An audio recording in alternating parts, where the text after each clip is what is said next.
From Kylie Jenner to Priyanka Chopra to Simon Cowell, everyone has one thing in common. Their bodies are plastic. And they are not hiding it anymore. They talked about it very openly on public platforms. Before I became an actress, I met a producer director about, the possibility of acting. And I was a beauty pageant winner at that time. I was Miss World. And he said everything was wrong about me. He said my nose was not proportionate. What? He said the shape of my body wasn't proportionate. Is that your original nose? Yeah, this is mine. Because your original nose. I hope we prepared her for that question. It's a small nose. What would they have? I think I have a lot of things done. I can't imagine that someone as beautiful as you are, someone would tell you to change something. Yeah, change everything. Yeah. It's remarkable. The sad reality is that this culture of plastic has rolled from the acting industry to the real world. From influencers promoting it to people literally saving up money to get their skin swapped out with plastic. What is this obsession that we have developed? How has it grown over time? What is the science behind it? Today, let's talk about that.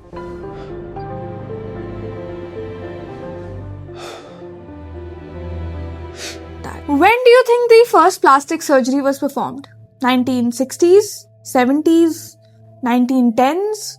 Wrong. The first example of a plastic surgery comes all the way from 600 BC. Sushruta, an Indian scientist, wrote the Sushruta Samhita, a text that describes rhinoplasty nose jobs in incredible detail. In ancient India, criminals were often punished by having their noses cut off. Sushruta developed a technique to reconstruct their noses using a flap of skin from the forehead. And this forehead flap technique is still used in modern plastic surgery. But then it stopped. There is no other noted example of plastic surgery until the year 1901, when a Polish aristocrat got a facelift done from a German surgeon named Eugen Hollander in Berlin. It was not a modern facelift. He simply cut away a strip of skin near the ear and stitched the remaining skin back together to pull it tight. After that, the first person to get the first modern plastic surgery done was Walter Yeo, a British sailor in the year 1917.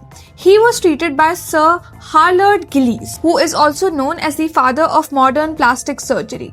Gillies performed a revolutionary technique called a tubed pedicle flap. He took a flap of skin from Yeo's chest and grafted it onto his face to create new eyelids. The surgery was successful, allowing Yeo to return to service. And from that year, everything started to go down. Just in 5 years after 1917, 11,000 plastic surgeries were performed. And slowly the idea started to spread. Between the years 1939 and 1945, during the Second World War, there were many soldiers and pilots with severe facial burns and injuries because of staying in the battlefield. And the sheer number of casualties forced the surgeons to innovate rapidly. During this time period, a scientist named Sir Archibald McIndoe, a cousin of Sir Harold Gillies, saw an opportunity. He started with something famously known as the Guinea Pig Club because the surgeries were experimental. McIndoe realized that he didn't fix faces, he fixed lives, which led to a psychological shift.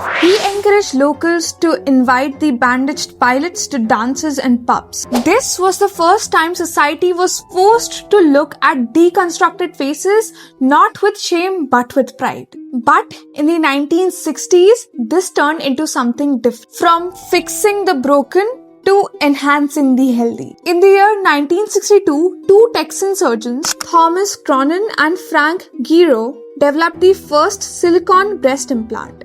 The story goes that Dr. Giro squeezed a plastic blood bag and remarked that it felt like a female breast. They tested the first implant on a dog named Esmeralda before moving to humans. And then slowly women adopted this. Before this, women used dangerous paraffin wax or sponges to enhance curves. Silicone made customizing the body safer and accessible. This was the moment plastic surgery finally became a consumer product. And then another revolution hit in the year 1987. A Canadian ophthalmologist, Dr. Jean Carruthers, was using botulism toxin, a poison that causes paralysis, to treat patients with twitching eyelids. On a random day, the same patient came to the doctor and said, "When you inject me with this, My wrinkles go away. Dr. Carruthers and her husband, who happened to be a dermat, realized that they had found the holy grail of anti-aging. They finally published their findings in the year 1992. This launched the era of lunchtime procedures. You didn't need to go under a knife or be hidden for weeks. You could just get fixed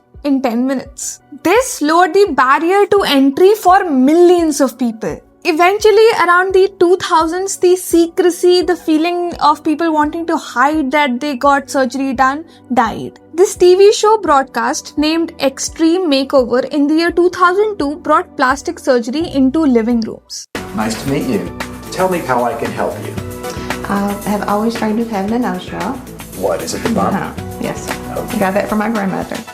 In your case, I would not only want to lower the bony part of the bump, but I'll probably need to borrow some cartilage from an area that you don't need it in the septum and put what's called a strut in to keep your tip from falling back in as the bridge is lowered. You ever have a feeling that the skin is hanging on your eyes and affecting your vision? Especially in the mornings. Yeah. Get up puffy. Okay.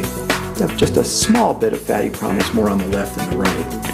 At least at this point. It showed the gory process but also the happy reveal. It framed surgery not as a vanity but as empowerment and fixing insecurities. Over time, as these aesthetics of all these movie stars started to go viral, it became more of a global trend than a medical procedure. So far we talked about the history of plastic surgery, how it came into being.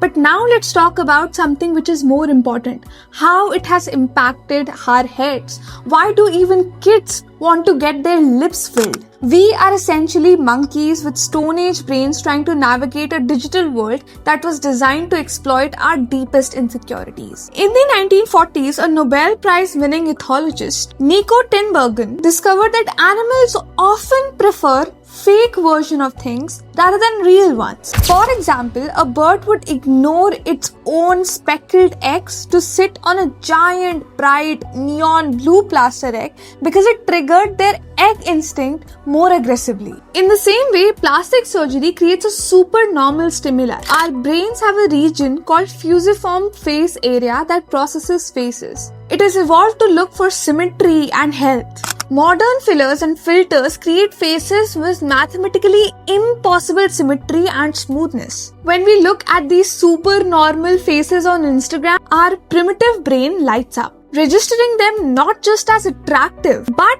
as superior real faces. We are the bird choosing the neon plastic egg over the real one. But why do we want it? Because social media has rewired our dopamine reward system. We have evolved to care deeply about social rank. It used to mean survival, but today likes are the metric of rank. When you post a filtered photo on Instagram and get more likes on the filtered one than the non-filtered one, your brain releases dopamine. It learns filtered face equals reward.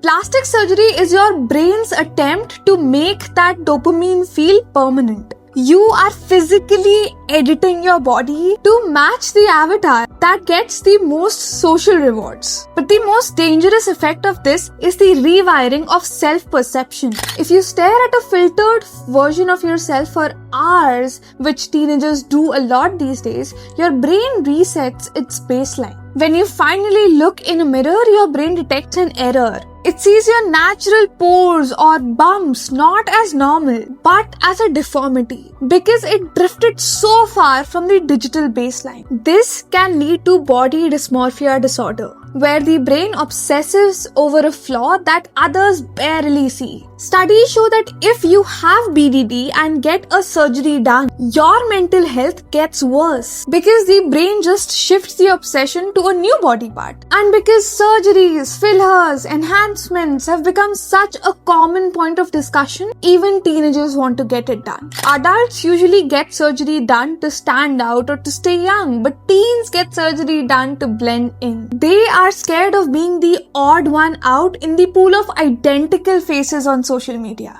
If you have bumps to your nose or lines to your smile, calm down, it's totally normal. The problem arises when instead of saving money for your necessities, you start to cut upon things to get your facial features enhanced. It's time to accept yourself as you are and not to get it done unless prescribed by a doctor.